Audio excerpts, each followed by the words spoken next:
I think it's very, very important to spend the time to explain like who you are, your ideal candidate that you would like to coach, what's important, what potentially happens in a coaching session with you, because there are certain things that people expect of different types of coaches. Are you a solopreneur looking to 2 times your revenue to fund your lifestyle and give back? Well, this podcast is for you. We bring you inspirational guests sharing actionable tips to solve many of the struggles you face each and every day. And now over to your host, Paul Higgins. Hello to the Build, Live, Give podcast. If you're a first-time listener, welcome. And if you're a regular, thanks for your support. Love to get your feedback. Email me at paul@buildlivegive.com. Our guest today is someone who had a stellar career in investor relations, ending her time in biotech. A trial didn't quite go to plan and she was let go. So normally being very risk adverse, Nicole decided to bring forward her passion for coaching and not wait until retirement. She now helps executives as a coach. So why listen to this podcast? The first thing is she really gets you to practice what you preach. So she talks about having a coach, mentors, and also her involvement in a great mastermind. The second is how to build relationships through LinkedIn. Nicole's done some brilliant work on LinkedIn, and you'll definitely get the value of that through this podcast. And the third thing is how to get the right referrals, and she gives some brilliant advice. So what I'll do now is hand you over to Nicole Jones of Nicole Jones Coaching.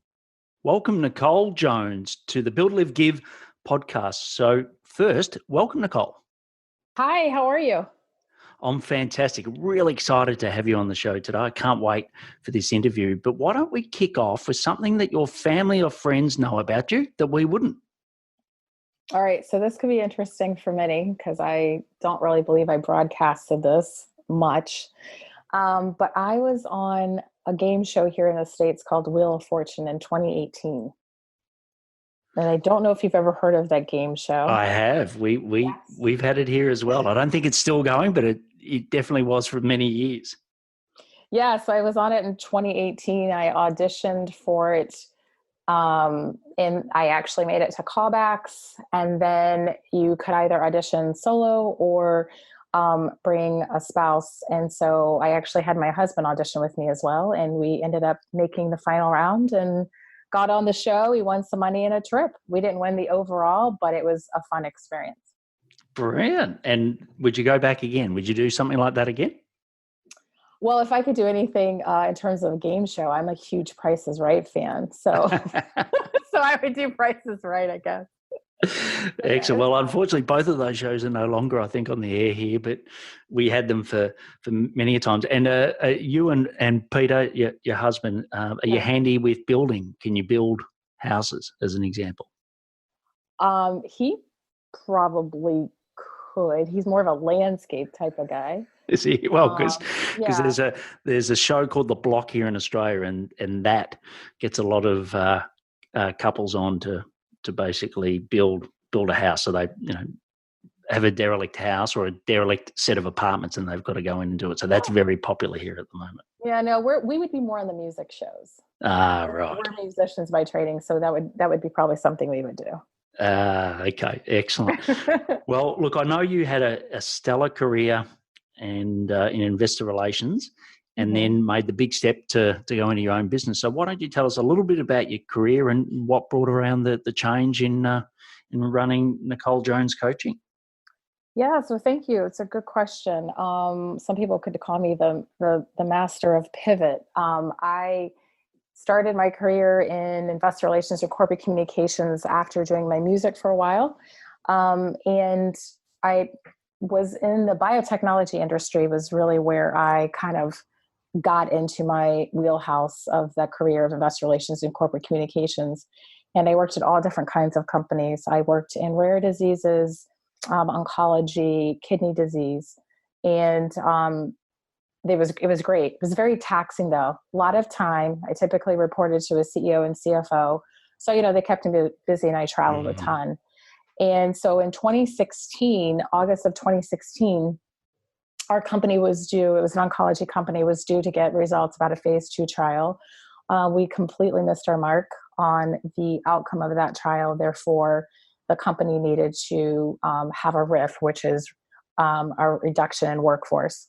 So I was part of that. So I got laid off in 2016 of August. At that time, the company decided to allow those people to work as they were looking for jobs. And I started thinking that maybe I didn't want to do this. Maybe this was the nudge that I needed to transition into something else. And so that's kind of what I did. I decided, you know what? Coaching is something that I said I wanted to get into when I retired. Why wait? Maybe this is the time. And I ended up going and getting a certification in coaching. And so that's really what happened. Brilliant. Well, look, I'm sure, did the redundancy come as a shock to you and the other colleagues impacted? It may have come as a shock for some. Since I was doing the communications, I mean, that's typically all the news Pretty close to it. Yeah, came from my department, and I wasn't seeing the news. So I started thinking to myself, like, if I'm not getting the write-up, I mean, some places will actually have you write up and then let you go. And I was in a situation like that before where I kind of knew that was going to happen, but I still finished it out and wrote it up and still got let go. In this case, I was actually glad that I didn't have to write up the piece, because that can be very taxing too, to do all of that work and then still know that you're going to be let go. Yes. So yes. It wasn't a surprise for me, but it may have been a surprise for some others. I just had this intuition. Yeah, look, it's hard. I know my wife Linda has gone through 2 redundancies, and wow. I know it's difficult, especially when you're not expecting it. I think the second one she was popping the champagne before she got the news, but that's a different story. And I walked in and said thank you. I was like, you don't even need to give me the spiel. The first one, I was a week away from having our son, and that was tough. I think that was just a big emotional mess around that one. The second one, I was kind of like, you know what? I think this is going to be hard for others. I'm actually thankful and grateful that I'm getting let go. I just need a break. It's been taxing. It's been really hard. So I didn't have the champagne like your wife, but my mindset was really okay about it. Yeah, great. And so you made the jump into your own coaching business. Was it easier or harder than you expected? That's an interesting question, because most people know me as not being a risk taker. So when I got let go, everyone was like, oh, she'll land another position. My CEO at the time was also putting me in touch with other CEOs to try to quickly make the gap of me not working very short. And I, for someone who is not a risk taker, was like, yeah, I think I'm going to walk away. That was probably the easiest decision I've really ever made. I usually will contemplate, research. I will get stuck in a cycle of like, oh, I don't know if I should do this. I don't know. Yes. And for some reason that just was like, nope, you're doing this. That was easy. What was hard was, I believe I shared a little bit of my story with you, and some other people may know this too. What was really hard for me is that I got laid off in August, and then my mom passed away unexpectedly in that October. Mm-hmm. So that became hard because I was like, I don't know what's next. Am I really going to do this business? Am I going to finish my certification? So that was kind of the moment of, what do I do? Mm-hmm. That was the tough part. Yeah, look, I think as well. I just lost my mum last month, and I'm so sorry to hear that. Yeah, That's look, it's tough, as you know. You've gone through it, but I think it was, certainly for me, I could only imagine how difficult it was if at the time that was all happening at once. That would have been incredible. But for me, I've got a kidney condition, and I nearly passed last November, and then I've had a fair bit going on this year as well. But it was, I didn't have that moment of thinking, oh, I've got to go and change my life now because I've had a revelation. It was actually, I've actually designed my life to be what it is. And it sounds like you're, going down that path as well. You're doing exactly what you love to do. And, how does that make you feel? It's amazing. I mean, I think before, I did enjoy what I did as an investor relations or corporate communications. employee, professional. I loved it. And I also loved it when I transitioned from a finance industry to biotechnology and really trying to bring a certain drug to patients, for either survival or what have you. And so I really did like and love the aspect of that. But I think for me, it's always been about my mission in life of helping. And so that fell into the helping role, right? And so transitioning from doing the corporate to my coaching allowed me to truly step inside this world of, you're helping people, but you're helping people for a greater cause. You have now fallen into your sense of purpose. You always knew it was there, but for lack of a better way of putting it, I don't know if it was fear or it's the timing wasn't right or whatever. Now I'm able to be in this place of, wow, this is amazing for me. But now I'm able to kind of sit with this lens of watching other people kind of step into their maybe purpose or confidence, or trying to really understand or realize their vision as they move along their career path. And so while it was amazing for me, all of the things that happened and compounded over time really put me in a position to be like, okay, you know what? This is what you probably have always been needing to do. And you just hadn't put yourself out there yet. Great. And well done. Like you said, you're not normally a risk taker, but it sounds like the risk you did take was definitely the right one. Support, I know you said you've got your coaching accreditation. I'm assuming you ended up finishing that? Yes, I did end up getting my certification. Funny thing, but I chose to do my testing on February 14th. So I'll never forget Valentine's Day. I love myself enough to take my certification exam on Valentine's Day. So I'll never forget the day that I got my certification. But I did that, and I will get my credentials probably within the next year or two just to further that along. But I did get my certification. Yeah. Excellent. And on top of that, have you had, coaches, mentors, other people that have helped you through this journey? Yeah, I'm a big believer that if I'm asking people to trust in me and go through a coaching process, I also believe that it's important for me to be going through that as well. It keeps you fresh. It keeps you accountable. So I do have a coach. I have a mentor, and I also am part of a mastermind, actually a really great community of women. I'm in an all women's mastermind group that I really enjoy. So that is the support that has just really taken it to another level for me with over the last couple of years. And mastermind is something that I just recently started getting into this year, but I've had a coach ever since I started. We were coaching when I was doing my certification, and then I continued with a coach as I basically got my certification. Excellent. Well, we move into the next section, which is the build section. And I know we've sort of been teasing people with the fact that you are a coach, but what type of coach? So when someone says to you, hey, Nicole, how do you help people? How do you best describe that?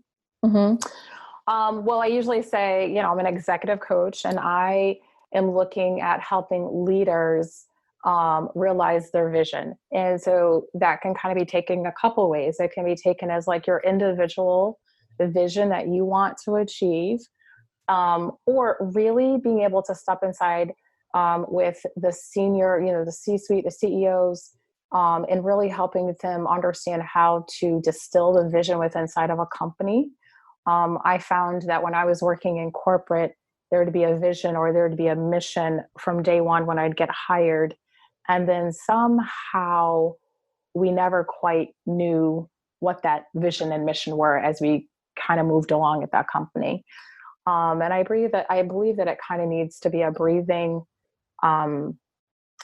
document or a breathing statement, and that people understand that they are attaching their goals to that to be able to strive, so that employees understand, like, this is what I'm really working for. This is what I'm excited to be going to this job, instead of just coming to work and not really understanding how the bus is being moved during the day. So that has been a passion of mine, because I felt like I was missing some of that when I was working in corporate.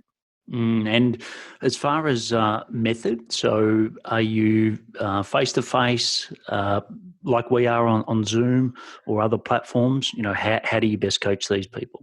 Yeah, so it really depends on my client, right? Working, as you know, as a coach, it's not my agenda. So what works for them is what we do.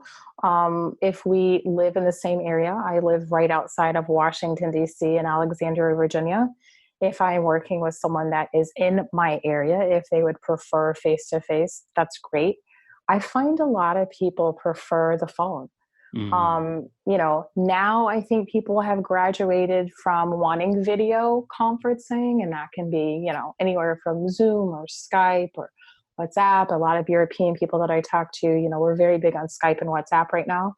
Um, but it really just matters for what my client wants. And I do whatever I can just to make them comfortable. And then there will be times when I have a client that lives, within the States that may not be close to me. Like I was living in Boston for 21 years before I moved here. I still have clients there and people that I talk to. So I will fly. I mean, I'll come visit, I'll come see someone during a quarter or that kind of thing. But for the most part, it is talking on the phone like you and I are doing right now, or doing it through video. Great. And your source of leads, how do you attract great clients? I've really attracted great clients through referrals. That has been something that I have happened to get clients from, some from people that I've actually worked with that have referred. But then I also take meetings with people that potentially don't need coaching, but they are in a network of people that definitely would need my services. And so they will actually refer me. And then, social media, I mean, LinkedIn, sometimes on Facebook, I've received a few people, which I don't really play too much in Facebook that much anymore. And even like one or two on Instagram. Again, it's not as strong for the type of coaching that I do. I find some of those other social media, platforms, and also Pinterest are really great for like life coaches and some other coaches. But I think for me as an executive coach, I have found LinkedIn to be of great service for me. Yeah, excellent. And like I said, the quality, and we'll certainly have your profile link in the show notes, but the quality of your posts and the videos are outstanding. On referrals, is there anything in particular, any tips that you could give other coaches listening now on how to improve both the quantity and quality of referrals or introductions? I think it's really about letting people understand like really who you're trying to coach. I often will be talking to people and I will tell them exactly, hey, I am an executive. I think on my profile I also have corporate on there because some people like hearing the word corporate too. So, I'm an executive coach, and then I tell them, the type of people that I help. For some reason, there'll be people that will say, oh, that's right, she told me you're a life coach. I'm like, no, I'm not a life coach.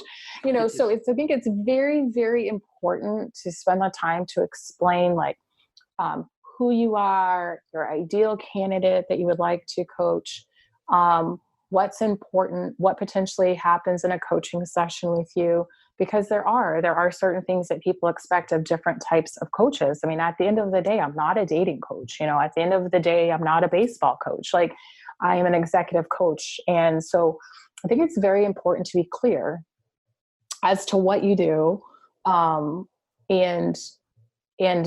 not really kind of shy away of being pretty strong about that. Because I feel like if you kind of tiptoe around like, well, I can kind of coach whoever and it doesn't really matter. And, then you just start getting all kinds of people that come your way and they're not going to be a right fit. But you also don't know if someone's a right fit until you have conversations. And coaching with most businesses is all about relationship and building trust. So for me, it's about really starting a relationship with someone. Over time, it can evolve into coaching, but I'm not a person who's like going to be pitch happy when I first meet you. That's just not my thing. Yes.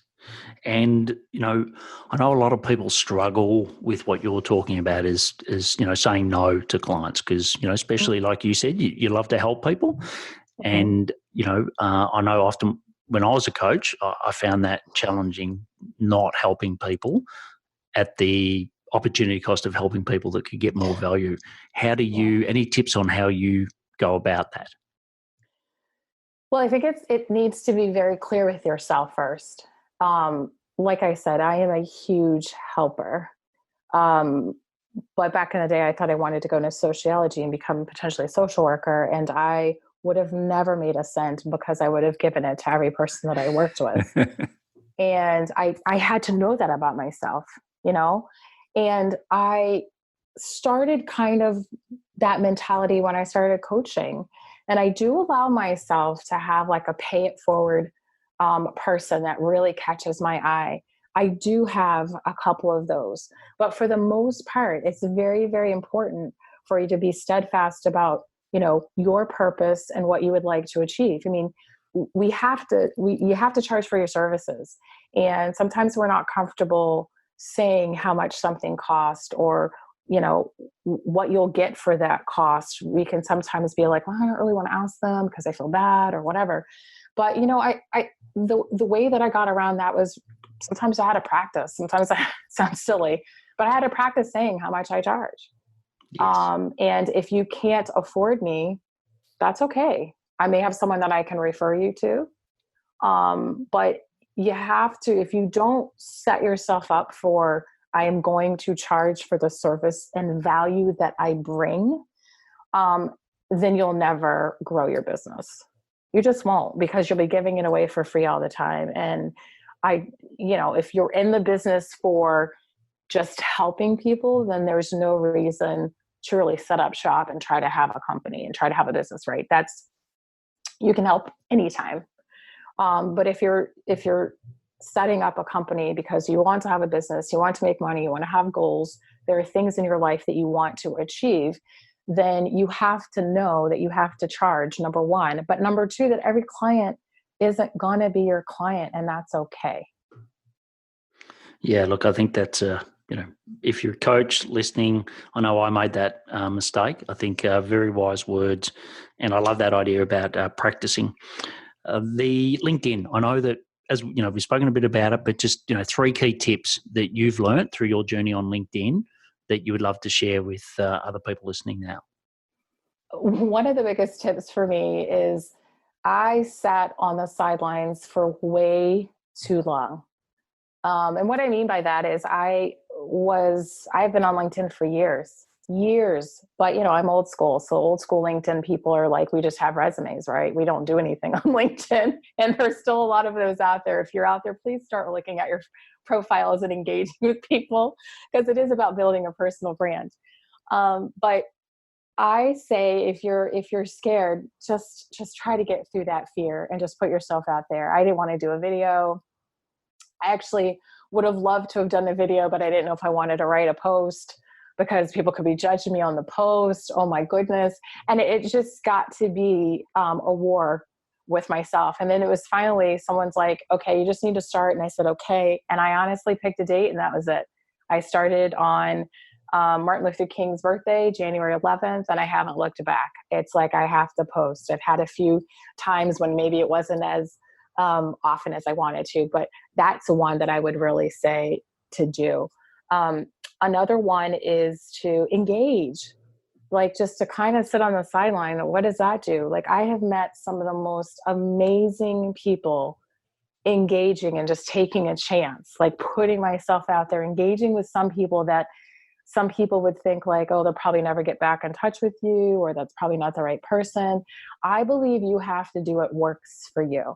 Mm-hmm. And I will engage with anyone that wants to engage with me. And then you start seeing if you have something that works. But it's always best for people to understand, don't keep everything online. Take it offline and have calls with people, share emails or what have you. And I've done a ton of video conferencing with people from all over the world. And if I had just kept online, I wouldn't meet some of these amazing people that could be, that have been located in Brazil and Liberia and India, like places that I just, I'd be like, oh, okay. Yeah, I don't really know anyone from there. So that's another thing, is to engage. And also some people who are building a business, like I have found, it's a mind game that happens with you. You're so worried about your views and your likes and your comments and that kind of thing, that there was a point where I had to just let some of that go and just say that for me, the noise is probably going to happen in my inbox. And that's my engagement. When someone reaches out to me or someone connects with me, the worst thing that I feel like people do is someone sends you a connection request and you just accept it and then you just keep it moving. There's no exchange there. There's no like, oh, hey, thank you so much for connecting with me. Or they connect with you and then they immediately send you a pitch email. I really have tried to take a different way of doing that. And so when I have someone connect with me, if I have the time, depending on the person, I look and see what they may do. I try to think of, I wonder if they have a busy lifestyle or what's going on. Sometimes I'm sending a happy email, but lots of times I'm sending a voice message to people. And I have received some of the most amazing return emails from that voicemail of people who've had a bad day and my message really helped them, or I was the first voice message they'd ever had, how kind of me. So there's so many things that can just show people who you truly are if you take the time. So for me, it's putting yourself out there, engaging with people, and using the inbox, like really engage in your inbox as well. Yeah, look, I think some great tips there indeed, and I think it's just the new coffee, right? It's happening all over the world, but it's a coffee chat, and I always say to people, you wouldn't walk into a cafe and say, "Could you buy me a coffee?" Yeah. So often you get that on LinkedIn. And, look, I totally agree with you. And, it's like any tool. It's like email. It can be used well. It can be used poorly. And I think what you've given is a great way to use it. So before we go into the next section, which is the live section, what I'd like to do is tell everyone listening about our high-level group mentoring program called BLG Surge. So I know Nicole spoke about the mastermind that she's in and loving it. Look, it's a similar thing that we run. So if you want to increase your revenue, to pay yourself more and to work less hours, this could be for you. So, we work with like-minded solopreneurs to build, live, and give. So just go to buildlivegive.com/surge to apply today. And there'll also be a link in the show notes. So the next section is the live section. So why don't you tell us some of your daily habits that make you successful, Nicole? So I would say some of my daily habits, I'm just an early bird. I feel like I work from home, having my own business. I work from home. And I try to get up every day between 5 and 5:30. My schedule's gotten a little crazier, so the gym has happened at a different time, but usually I pop up and I go to the gym for a period of time.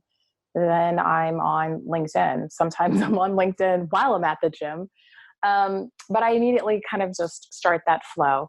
I will say though, I've been having conversations with some people of late that I'm probably going to try to have a little bit of meditation happening with me in the morning, because I do believe as a coach, just having that centering first thing, getting ready for your day, I think will just kind of benefit me even more and also help with my daily flow. I don't have a virtual assistant, a VA. I do all my own stuff. So for me, it's very important that I am extremely organized with my calendar. So I check my calendar before I go to bed every night. And then I get up first thing in the morning and really think about, okay, so these are the clients that I'm coaching. Oh, these are intro calls, or these are discovery calls. And I really try to quickly prep for how I want to open those. I mean, I kind of have a shtick that I use, but I go back and really think about the person that I'm going to be talking to and look at the notes and make sure that I'm on the same page for when I start those calls. So that's something that I try to do. And I also, think it's important. I've had probably a struggle with this for the last couple of days this week, and I sometimes have a problem with this, but it is still important if you work from home to try to take that break, take a lunch break, take some breaks, walk outside, get some fresh air. If you're doing videos, I've been trying to do videos this past week outside, but unfortunately we've had nothing but rain. So I feel like I'm just sitting in my office. I'm like, here's another video at my desk. But it's like, you have to pretend or envision that you are at an office like potentially you used to go to, except it's your own kind of Zen vibe and you don't have to deal with certain people that are telling you what to do every 5 minutes. But it is important to really try to get those breaks in. And, breaks for me is outside, fresh air, a quick walk, or just listening to some classical music. Great. So, Peter, we mentioned Peter before, your husband. He's listening right now. So what would you like to say to him about the support he's given you through this transition? Thank you for being a rock star dad, because we have a son who's 6 years old. And, mommy, I do a lot in our family, as, I don't want to just say that all moms do, but moms are relied on a fair amount in the household. And, when our son was a baby, I stayed home for 15 months and then I went back to work, and I was off for another 7 months and then I went back to work. So, I spent a lot of time with our child when he was younger, babyish. And as of late, there's been some times where I feel like I've, hey, I really got to kind of get this out for a client, or I need to try to get this agreement out for a potential proposal. And it's kind of hard sometimes, because sometimes some of the duties that mom's been doing, I haven't always been doing recently. And so I really do appreciate him stepping up and, just making some things happen. Yes, they're not like mommy, but I appreciate him making things happen. Well done, Peter. Well done for stepping up. So the next section is the give section. So what's a cause or a community you're passionate about, and why? Years ago, I was walking down the street in Boston. I was, I think, a college student still, and they had people out there talking about Save the Children, which, is a global charity that almost everybody has heard of.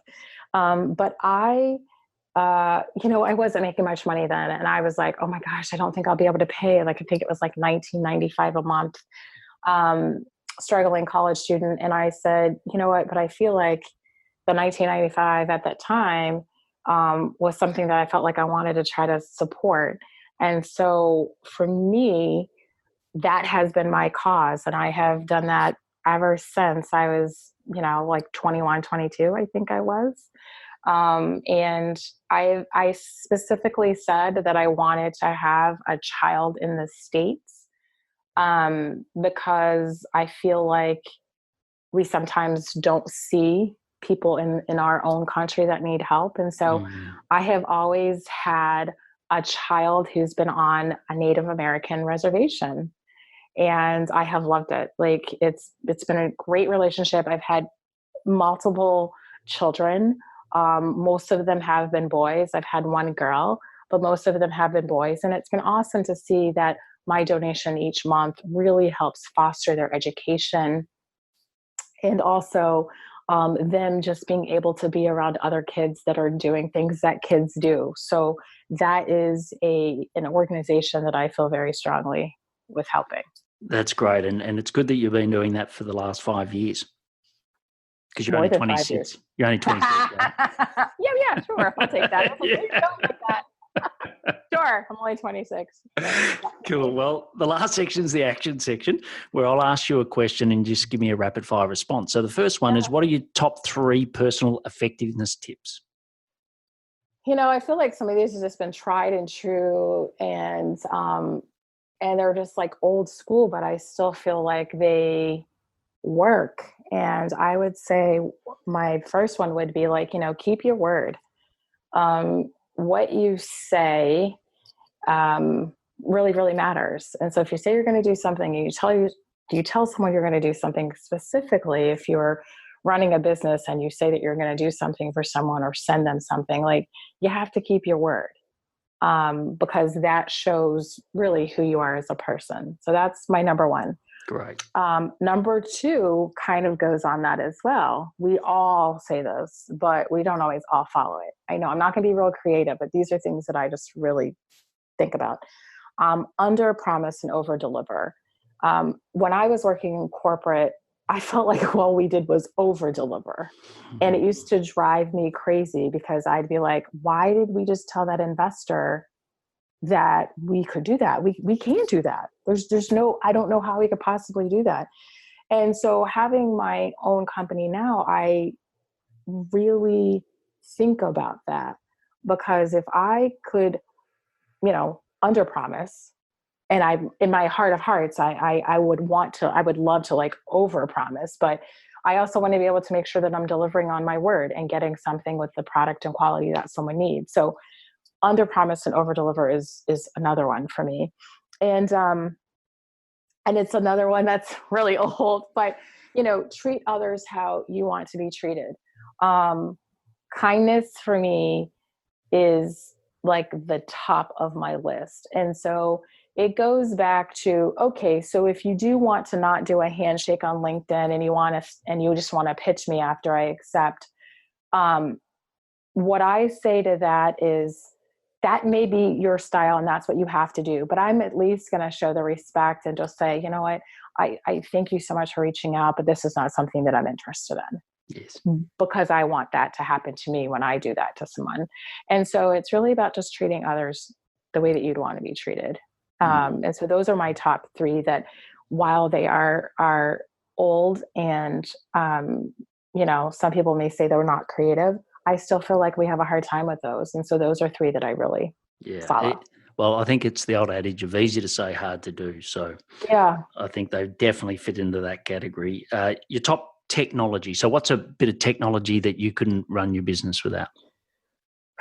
Well, I mean, I could put one out there and then we could say we always have this one and we could go back and forth. But I'm telling you, I used to sit on my computer 24/7 when I worked in an office environment. And now I feel like my phone has become my best friend. It's really weird. While I have my Mac sitting right in front of me right now, while we're talking, this is what I'm doing my call on, and I could have easily done it on my phone. There are some things that I love doing on my computer, and there's some things that I love doing on my phone. And my phone is just a quicker reach of technology. So I was thinking about this. I think my phone is one that I think I would miss if I didn't have it. Yeah. Not necessarily for even talking to someone, because I'm actually okay with not having to use the phone that way or texting people, but it's easy for me it's more mobile, right? I can hop in my car, I can get up, I can drop my son off at school in the morning, I can be sitting in drop off lane, I can send someone a message if I need to, but I don't have to have my computer. And so I would say my phone, now being an entrepreneur and own business, that my phone is definitely my strong companion. Great. And a non-tech one in the future will be your VA once you get one. You will never give that back either. I say a computer, a phone and a VA, you've got everything a solopreneur needs. So the last one is, what's your best source of new ideas to improve your business? I think books are always something that are a standby, except I will say that I will buy every book that someone tells you that's interesting. And then it just becomes like, a bookshelf with books that I'll read bits and pieces here and there and don't always finish a book. So my rule for 2019 was you have to finish a book. You can't just do that. So really good nuggets of information out of books or articles, so something around some kind of literature. So I enjoy that. The Mastermind has actually been a game changer for me. It's another way to be accountable, but also another way to learn some really unique ideas of how people are running their businesses. And either you can offer information or they can offer information. So that's been helpful for me. And contending with the coach. There are times when being around your own coach is great, but what I find interesting is I will do calls with just coaches that I meet on LinkedIn, coaches that I meet out in the network. If I go to an ICF, the International Coaching Federation, if I go to one of their local events and just talk to other coaches and hearing things that they're doing and trends that maybe you have missed or haven't thought of, that's another source of great information for me. Excellent. The last question is the big one. And that is, what impact do you want to leave on the world? So I will go back to when we were talking about, what I kind of wanted to do when I grow up, kind of idea in terms of this idea of help. And for me, my life has always been, since I've been a child, helping others. It came in so many different vehicles. And now I've transitioned and have come all the way full circle with helping once again in a different industry of being an executive coach. But really, my life's motto is, help where you can, help when you can, and help because you can. And so that's what I want to leave behind. It costs nothing to help people. And it costs nothing to be kind while you're doing it. So that's the kind of, legacy or impact I want to leave, is to, be kind and be helpful where you can. Brilliant. Well, all of the great information that you've shared with us today will definitely be in the show notes, all the links, etc. And you can find out more about Nicole at NicoleJonesCoaching.com.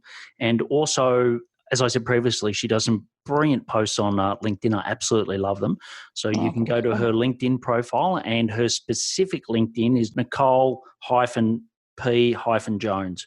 So if you're having trouble, because like Nicole's a bit like me, there's a few of us around, and a few Nicole Joneses, there's a few Paul Higginses. So if you get stuck, that's who Nicole is. But Nicole, I really appreciate you coming on the podcast today. You've shared lots of wisdom and some of those principles that, like I said, easy to say, hard to do. And I know that you live by your values, and you're a shining light for all. So thanks for coming on the podcast today.